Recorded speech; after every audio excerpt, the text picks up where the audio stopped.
Hello everyone, I hope you're all having a lovely day. I'm going to go through my presentation, and at any time you have questions or comments about the material, please send a message via our Hangouts group chat and I'll respond back. Alright, let's get to it. The title of my presentation is The Blackfoot Ties to Writing on Stone as Sunapee, Storytelling Through Rock.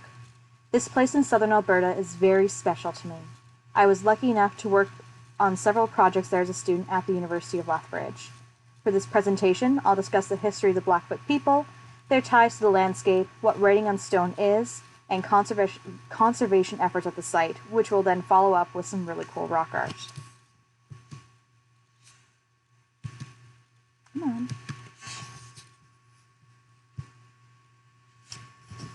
Niitsitapi, the real people. The Blackfoot community comprises of several groups, which are known collectively as the Blackfoot Confederacy. And these groups are the Kainai, or the Blood, by Lethbridge. This is actually the largest reserve in Canada. The Siksika, or the Northern Blackfoot. The Apatoskipani, which is commonly called Piikani. And Amstapikani, Pagan Blackfeet. The difference with the last two is that the Blackfeet are Montana. In Canada, they're collectively called the Blackfoot.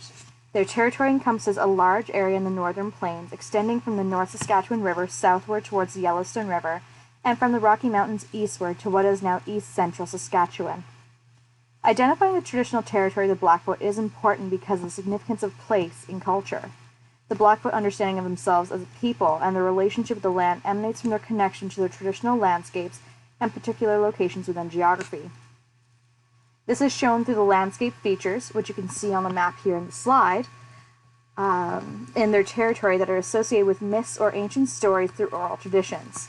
Some examples are Ninistako, Chief Mountain, so just right here where my cursor is. This is where thunder lives, and he gave his pipe to the Niitsitapi as a sign they would live in peace. Women's Buffalo Jump is where men and women first agreed to live together. At a place in the Bow River up near Calgary, Iniskum, the Buffalo Stone, made himself known to a woman and taught the ceremony for calling bison whenever they needed food. I would have brought my Iniskum today that I was gifted in class today, so if you want to see it, just let me know. And lastly, and one of my favorites, is the Okotoks origin story, which is through a Napi, a trickster god's story of how to share.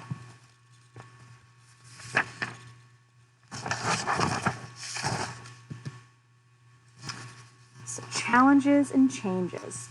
Like many other Indigenous groups across Canada, the Blackfoot have faced innumerable changes to their political, social, economic, and spiritual life. So this all started with trade between the Europeans and the Blackfoot. This was some gift exchange and tool exchange. You guys all know the history of the fur trade. Shifts in treaty making from negotiating territory versus ways of agreeing to live in harmony. So there's differences in opinion on how treaty making was done. When Europeans brought alcohol and disease, this became, addictive to people, and it compounded the effects of the epidemics of measles, smallpox, among other illnesses. And all of these compound like the loss of beliefs. So ceremonies, Europeans believed, were a waste of material resources and a diversion from more productive economic activities, but really they were just scared of anything not Christian in value, so they didn't let Indigenous people practice their traditional ceremonies. And they also separated and assimilated the Indigenous children in residential schools. So just like most of the Indigenous communities in Canada, the Blackfeet in Treaty 7 had to deal with this as well. So Treaty 7 is the last of the numbered treaties made between the Government of Canada and the Plains First Nations. It was signed on September 22nd, 1877. Different understandings of the treaty's purpose, combined with significant culture and language barriers, and what some have argued were deliberate attempts to mislead the First Nations on the part of the government negotiators, have led to ongoing conflicts and claims. It's also clear, based on First Nations testimony, they had a different understanding for the purpose of negotiation. Each understood it to be primarily a peace treaty, whereby they allowed the settlement and promoted peaceful cohabitation in exchange for a series of promises, instead of a means to end to build a railway. None thought that it was a land surrender. Part of the confusion arose from the cultural misunderstandings, but also from serious translation issues. Jerry Potts, one of the interpreters brought along by the commissioners, has been accused of not only have little or no fluency in the languages spoken by the Treaty 7 nations, but also having a poor grasp of English, especially with legal terms. It's generally agreed that none of the indigenous nations involved in Treaty 7 realized that they were surrendering their land, and that none would have agreed had they understood the consequences. For the most part, the treaty did not have the effect the First Nations desired. The Cree and Métis hunters continued to trespass, the buffalo disappeared, and settlers continued to arrive. The promised support for the transition to an agricultural lifestyle did not take place, and in most cases the land was unsuitable. There was, and remains, widespread feeling that the government has not lived up to its promises or dealt fairly with them. The difference between written and oral cultures has led many elders to claim that there were promises made during negotiations that never made it to the text of Treaty 7. It is probable that this is the case given the translation difficulties, differing cultural understandings of binding agreements, and the haste of which the government wanted to conclude the negotiations.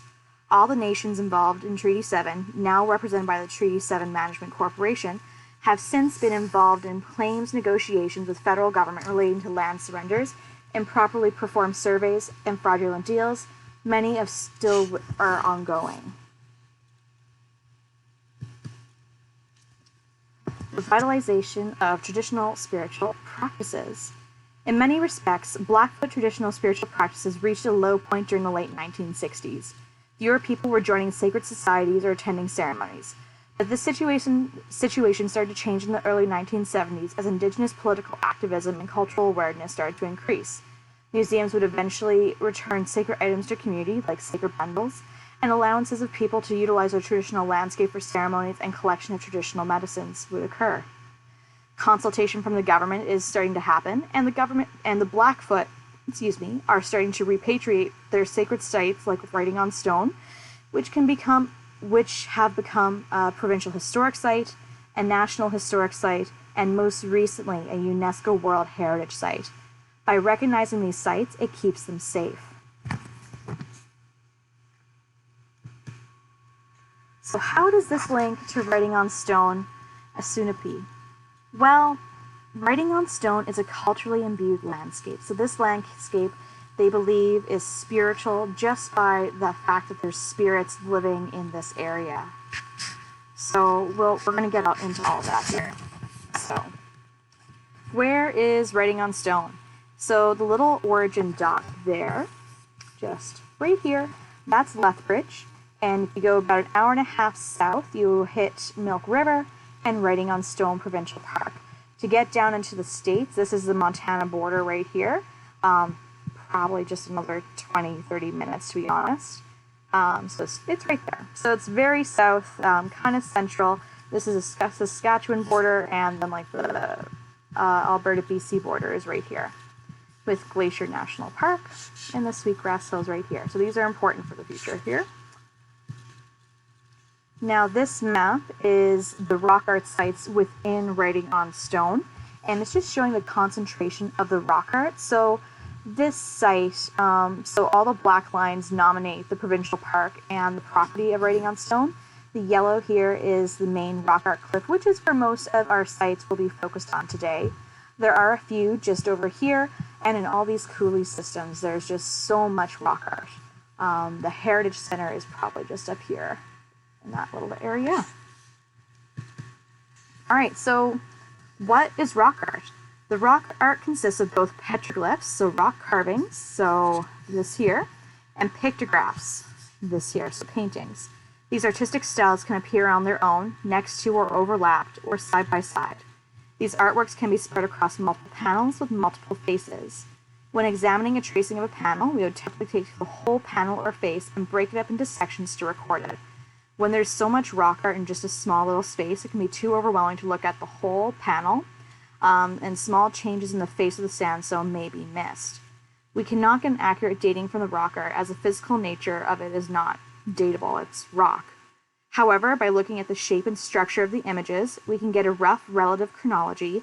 That is something the research in the field have agreed upon based upon archaeological finds at several different rock art sites in North America that have several different styles. Or have similar styles, sorry.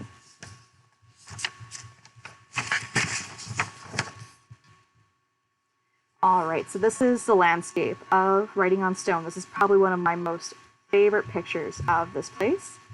So carved out by the late Wisconsin glacial meltwater at the end of the Pleistocene, the cliffs of the Milk River Formation date back to the Cretaceous period and display fluvial and marine deposits. The park valley is characterized by the hoodoo formations, which are these, if you've never seen a hoodoo before, through water and wind erosion in the valley.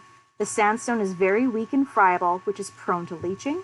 The sweetgrass hills of Montana are visible from the park, so that's right over here.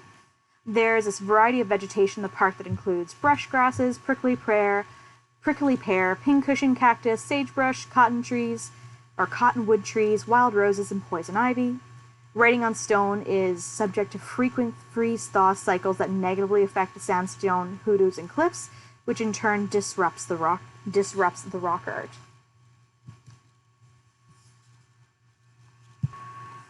Alright, so just a little history and background of writing on stone.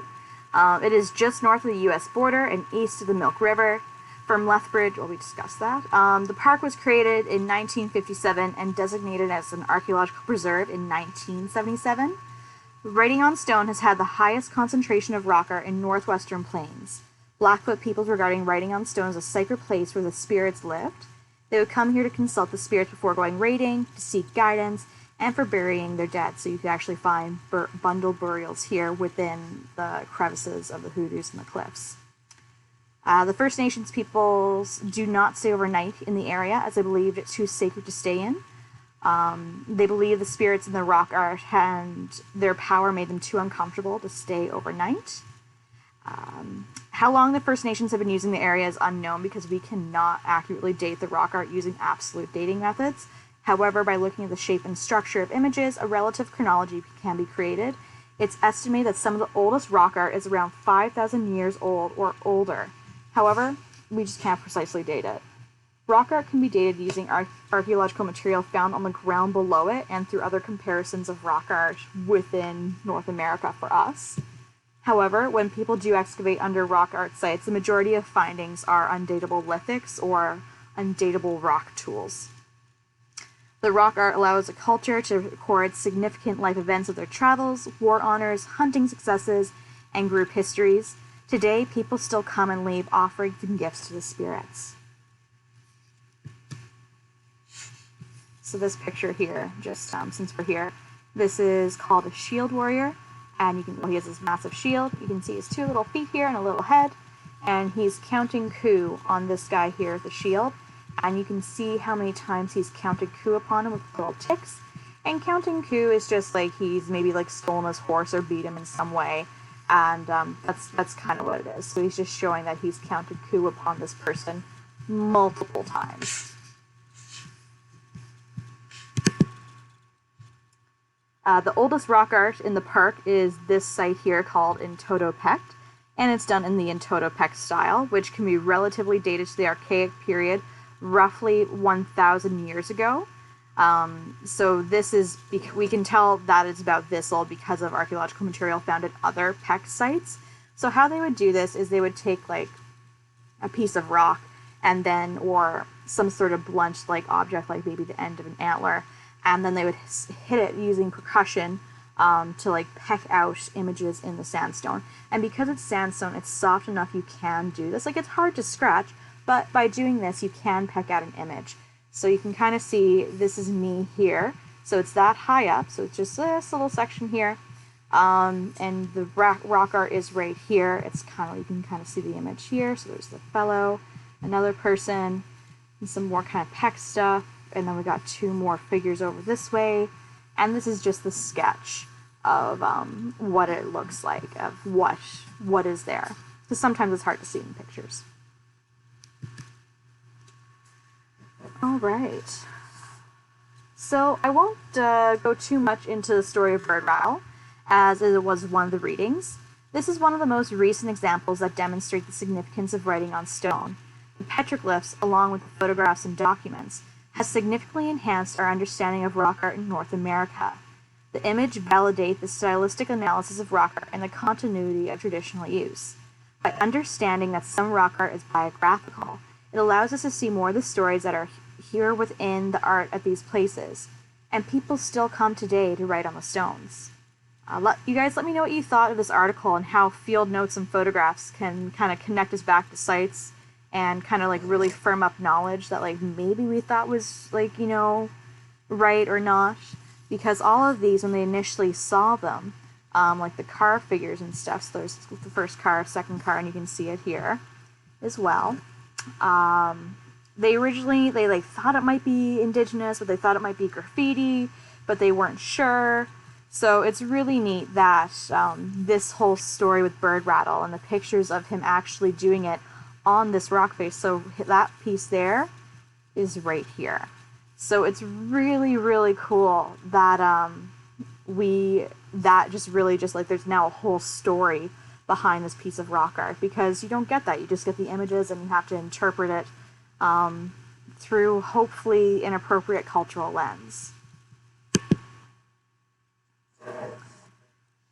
Okay, so the rock art is super old. How is it still here?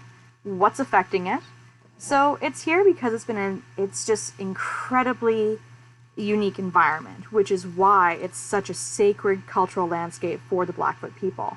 So some of this art is in protected areas, so the wind and rain don't get at too much, but some of the art is being affected. And so factors of this are weathering, lichen growth, and graffiti from humans and other effects from humans. So weathering, so this example here, you can see the little figure and it's kind of incised here, but from behind it you can actually stick your whole hand behind this piece of rock art, and it's exposed from the cliff face, and it's overhung as well. So if you just went down like a few more inches, there's actually nothing underneath it, and it's hanging, it's free hanging there. The weathering is all natural here, and it is pretty high up off the ground, about 6 feet. The petroglyph is full of cracks, which is the result of like water leaching in the rock and wind erosion. This piece in particular is at high risk of spalling off, so falling off the cliff face and then shattering to the ground below. This one here, this one's really where he's located. He's like a little elk, so you can kind of see his like little legs right there. His back is kind of here, and his head is like here. You can kind of see the lines. And he's really unique because he's in a place where he's really hidden from environmental effects like the wind, and he's just like in a really sheltered area. But because of that sheltered area, it's almost more moist, so more lichen is growing there, and so lichen is actually growing over the rock art. This panel, when we were looking for it originally, was really difficult to find, and the natural environment kind of hid it until we were ready to view it. So one of the big things at writing on stone, though, is graffiti from humans. Who knows, maybe it's aliens. I mean, looks like Spock was here from this image. But graffiti, in all seriousness, is a real threat to the rock art at writing on stone, as thousands of people pass through this area every year as they are drawn in by the natural beauty of the valley, the coulees, the hoodoos, and the rock art. Now we do have one here. This is the next one here, and there's some really bad graffiti. So this is on that main hoodoo cliff I was telling you about. This panel is in the restricted area of the provincial park by the rodeo grounds, which is accessible to the public. This panel has a lot going on. There's a lot of like rock art concentration on here. And at the beginning of the summer, when I was originally monitoring this work, this where it was says has the red stuff wasn't there.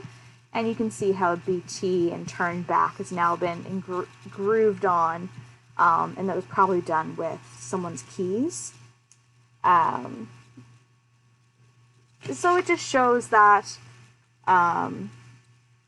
vandalism is still very frequent. People want to add to it, but they can't, and it actually carries a heavy fine. I think it's like a couple $1,000 fine for graffitiing here, or you can do like a year in jail or something like that. Like, it's really heavy fines, and it's really sad because all of this here, the turn back, is actually done over. You can see it more clearly in the tracing, but there's like a horse figurine, it has a rider and some other stuff here, and turn back is over top of it.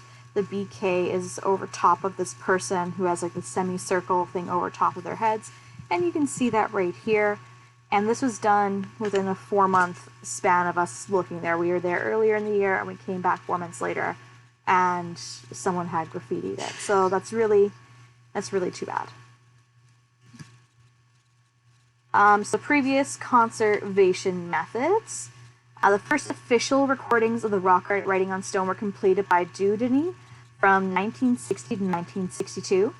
So his first tracings and pictures can be found in the Glenbow archives. Further work was done by Kaiser in the 1970s, who made tracings of the rock art panels.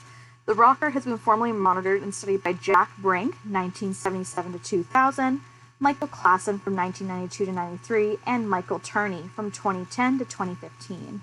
So this is just a photograph of that original image on our title slide, and it's really interesting because you can see you can date this because of the style of it, right? Because you can see here they have guns, and you can see the little dots across, and those are the bullets. So that's kind of really cool, I think. And this is just, I believe it's Dudeny, and he's doing his tracings here of all the rock art. And so that's an example of one of his tracings. Previous conservation methods for graffiti. So we were just talking about how graffiti is really, really bad. It takes away from the rock art, and the more graffiti there is, it makes people want to graffiti more. So some conservation efforts went into, getting rid of graffiti. However, the intentions were good, but the results now, hindsight is 2020, right? It's not so great. So you can see all these bald patches here on the rock faces. That's where they got rid of what they thought was graffiti. And how they did this was they took barbecue brushes and they rubbed it into the rock face to get rid of it. And then they made like a slurry paint from natural materials in the area, painted over the spots where they had rubbed off the graffiti. But of course, with all of the frost-freeze or the thaw-freeze cycles and rain and all the other effects there, that stuff's not going to stay. And because of the concentration of the rock art, you don't actually know if, you think you're removing some graffiti, but you could actually be removing some of the rock art behind it as well. So I think now what they're doing, the best course of action is that there's some graffiti, they just kind of leave it as is, and hopefully and the whole thing is educating people, and so they're not doing that. So we just have a little video here of Jack Brink. We'll play. Played earlier.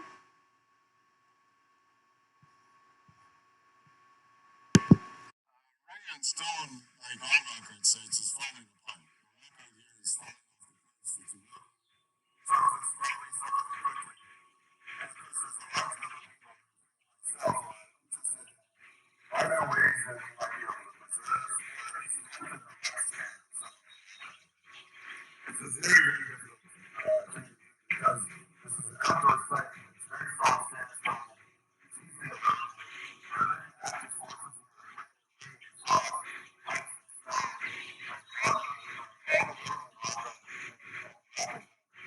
I think there are some things we can do. I've been doing experiments for about 50 years.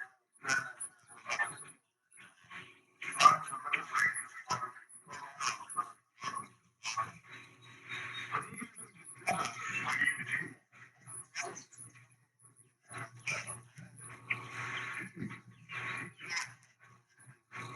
if we just do that,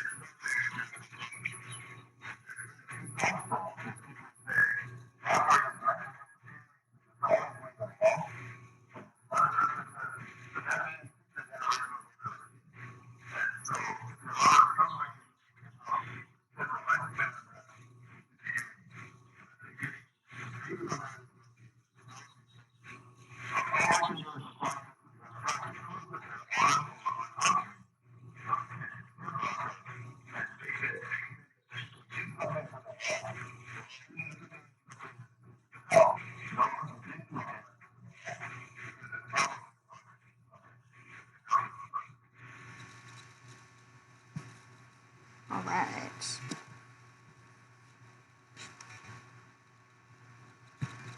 Let me get to the next. Rescue. Alright. So, a lot of the conservation techniques Brink looks at, especially in the article that I gave you guys, are passive, so the rock art can be protected without directly contacting the surface of the image. Non-invasive measures may be seen as more acceptable to those who have concerns about causing permanent damage to the rock art. And the following techniques are for the Brinks article, and we'll just briefly touch on them. If you guys have any other questions about it, please feel free to message me in the comments and let me know what you think. So this one here is the drip line, so you can see that they put the silicone thing across here, and they're just seeing how effective these drip lines are. So in theory, the water should be hitting here and then coming off. But I mean, the water can come off to the side and go off to the side.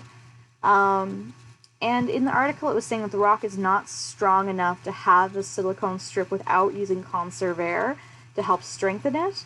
Now you're adding two factors. So you can't control for how far conservaire will go into the rock face, or if its initial application will seep downwards into the rock art. Yes, it can be the silicone patch can be removed or painted to match the rock art, but that's still a lot of upkeep for it to have to alter the rock face. To still alter the rock face, I'm sorry. So it's good in theory, but then you don't know if you're affecting any rock art on the sides here or here. And to my knowledge, they actually haven't enacted any drip lines at writing on stone. This is just more so testing methodologies and just seeing what they could possibly use for maybe pieces that are in dire need of conservation. Alright, so this is spot welding. Again, conservaire was applied to make the surface stronger because the sandstone is too friable otherwise. It's impossible to know if this will actually make the rock art last longer or if it will impede this with further freeze-thaw cycles. So by doing this, it could actually weaken that segment of rock that you're trying to fuse together. Who knows? And you can't really test it out. You can, but it would take it's hard to say you want to do this to the real rock art, because what if you accidentally hit it in the wrong spot, making that piece of rock super unstable, and now it all just comes crashing down. The one method that they do use today is at Thunderbird Cave across the Milk River. So that's the Milk River here. Let me just get a pointer right here.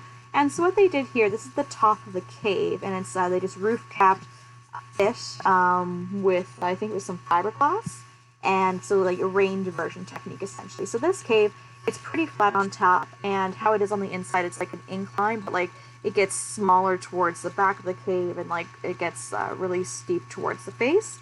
And so the Thunderbird, which is this guy here, and he's beautiful.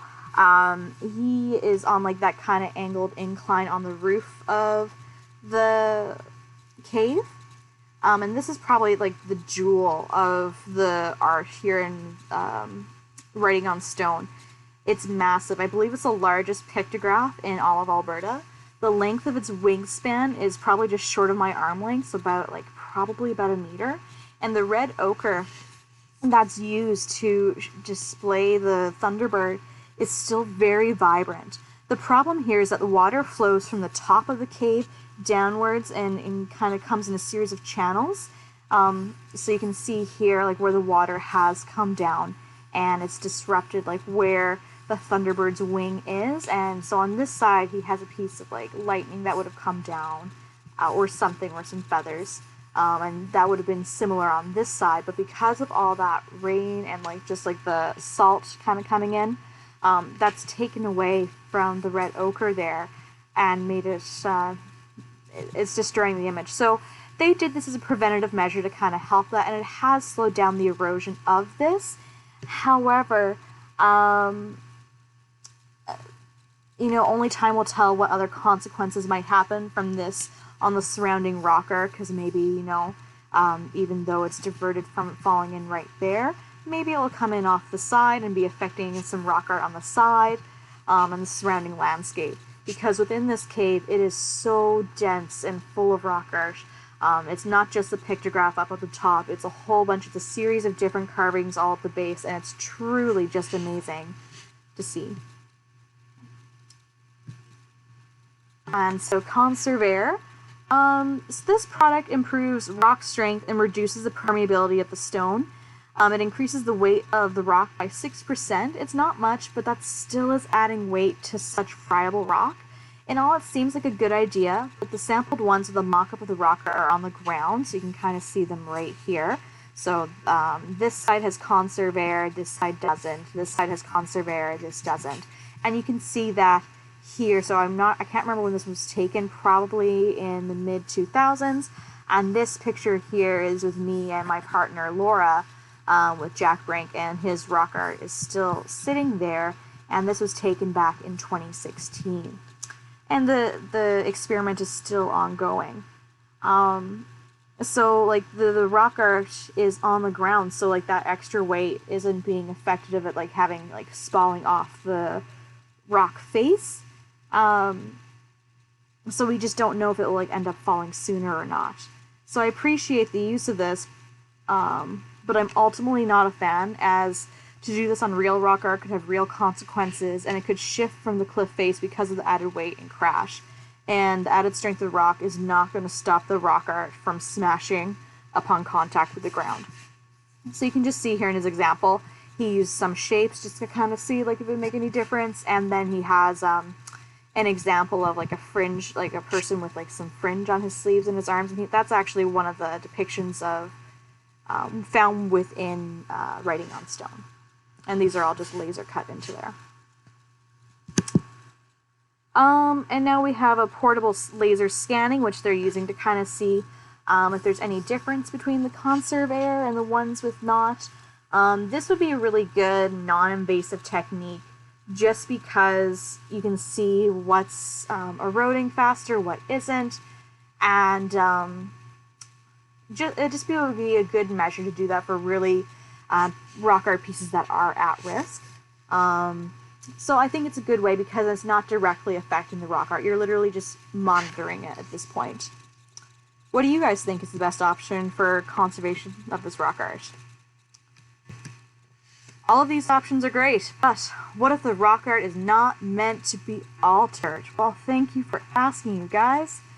I'm the camp of letting the art be. I appreciate the desire to preserve the art, but with all of these techniques, with the exception of the laser scanning, they can all cause inadvertent problems for other spots on the rock face, and maybe other rock art that is not deemed as important as others. When I was first taken around writing on stone by my friend Kamina, she told me that the spirits allowed you to see the art when you needed to see it, or if they wanted to share a story with you. Not all of the rock art will be visible to you at all times.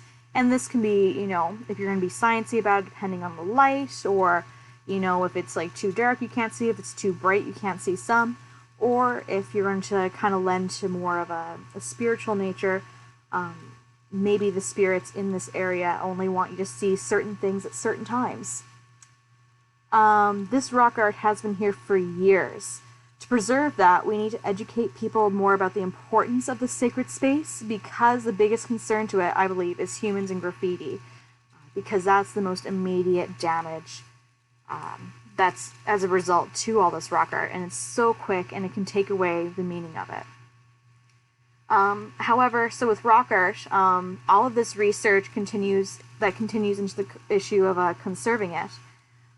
Indicate a positive result towards the overall well-being of the rock art.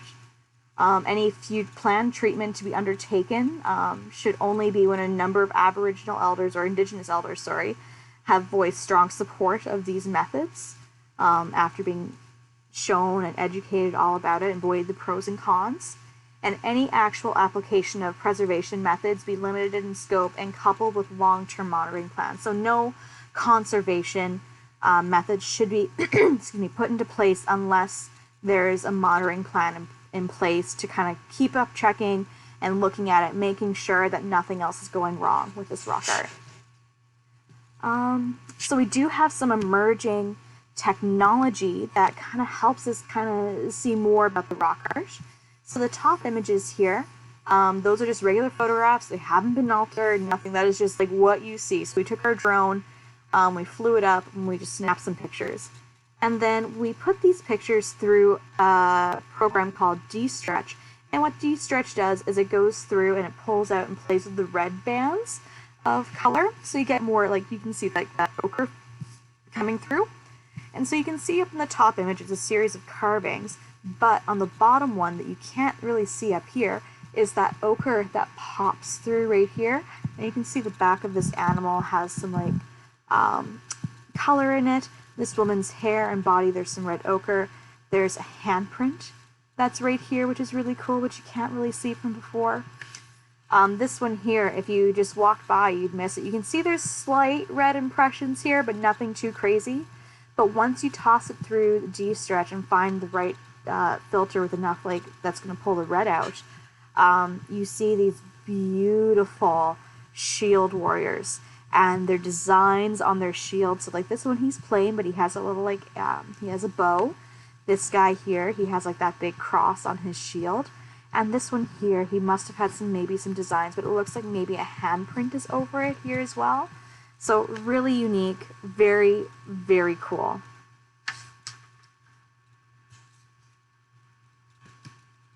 Alright, so we've come to the fun portion of our presentation here today. And I'm just going to go through a few different pieces of rock art. I have another video, and then something about cultural lenses.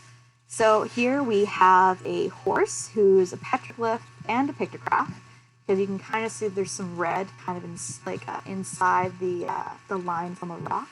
So that's really cool. We have a shield warrior here, and so he's really big, and his head's right here, his two little feet. And then all these little pokey outy things, those are probably all the coups he's counted. And this one's up pretty high, probably, 8 or so feet off the ground. This one here is really neat. This is probably one of the first ones you'd see if you went on a tour at Writing on Stone. They're not really sure what this is, but I've heard it's been called a buffalo. And you can see all these like little like pecked marks here.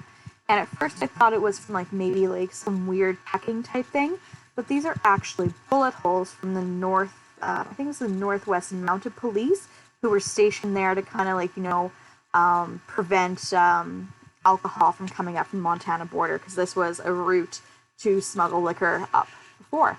So these men who were stationed here because nothing else was around, they would actually use the rock art and the animals in the rock art as target practice. So that's what that is there. And then we have a really beautiful V-neck figure with a big bow and arrow here as well. Then we have a bear claw right here. And within the bear claw, we do have some red ochre. When you throw it through a D-Stretch filter, that does pop out. And then a few more figures as well when you do throw it in the D-Stretch filter. This one here is, we had this one earlier, but it's this guy here, and he's counting coup on this one. And then there's just like all this other rock art around it. There's like some little teepees up here as well. Some sort of figure up here. Yeah, so lots of stuff. And this one's really unique. So it has like some shield warriors, but it looks like they're connected in a circle. This person who's upside down. And I've heard different things. I have heard that this person has died in battle. I've heard that it's a woman, because usually with figures like this, you'd have a heart line and possibly a penis kind of incised into the rock. But because that's missing, they think it might be a woman and maybe she's giving birth. Or this person died. You just don't know, and you have to be open to the interpretations that people tell you. Alright, so here's our last video. And this is one of my favorites. So this video is a Parks Canada or Travel Alberta video, and it was released after it became a UNESCO World Heritage Site, and it's my friend Kamina and her family is in it.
unique place within the community for anything that. No matter where you're coming from, you're going to have like lasting memories or something that happened to you to really help you connect and always remember this place. And I don't think it's special place in your life.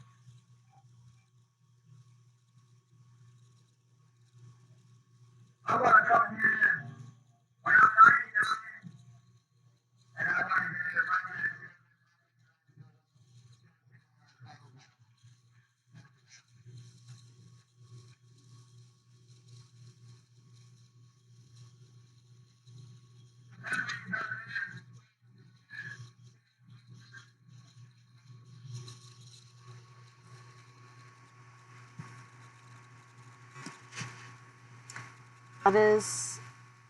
That video captures writing on stone in such a short time and so accurately, more than I could even share with you here today.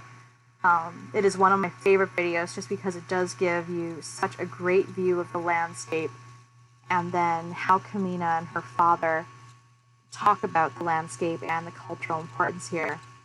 It's they do such a wonderful job. So this brings us to our last little activity. I know I'm not there in the classroom with you and you have to view this video, but bear with me. So we're going to take a look at this rock face, and all along this rock face is a whole bunch of rock art. So where we're kind of going towards is where you can kind of see this little white cage. We're going to be looking at the rock art that's right here in this little panel. So this is just kind of like a bigger view so you can see like where we're kind of going into. This is like our medium shot, so you can just see that there's a lot of stuff going on. This is the one that actually had that graffiti on it, where it had like the BK and turn back. Just so you can kind of see like maybe what it looks like before all that. You can see there's like a horse and rider. There's another horse here. Little bit of graffiti. Some other motifs here. But the one we're interested in here today is this one. And we're going to go in once more. And I want you guys to take a moment and just maybe think about what this could be. What does it look like to you? Looks like a fish, a dinosaur, shark, some sort of weird creature. Yeah, probably. So when I took this photograph, Kamina, she told me to turn around. And so I did. This was what I saw. Kind of see the resemblance there? See how those are kind of bumpy? Do you think this could be that open valley? Do you think that could be the Sweetgrass Hills there? Let's go back. So the valley, Sweetgrass Hills, kind of, represents the bumps. 1, 2, 3. Maybe there's some like little like divots of where water was, or noting some coulee system. The more you look at it and the more you flip back and forth, can you kind of see that? So the importance of this exercise is just to, when you do look at rock art, you have to leave your cultural biases and your cultural lenses at the door. And you have to be open to new interpretations. And it's hard. So what I really loved is that I had the opportunity to go there with my friend who was a part of the Blackfoot community, part of the Blood tribe. And she took me through, and she was able to like really walk me through and help me catch my cultural lenses and help me see things in a just slightly different way. And I'm not saying, you have to completely check them, because that's how you're viewing your world and your reality. But just to keep an open mind that maybe what you're seeing on this rock art isn't a literal explanation of something, but maybe it is depicting a landscape, it's depicting a story, it's depicting a battle. It could be something more than just like a weird creature, but a landscape as well. Here's my bibliography. Thank you guys so much for tuning in. I hope the audio is okay.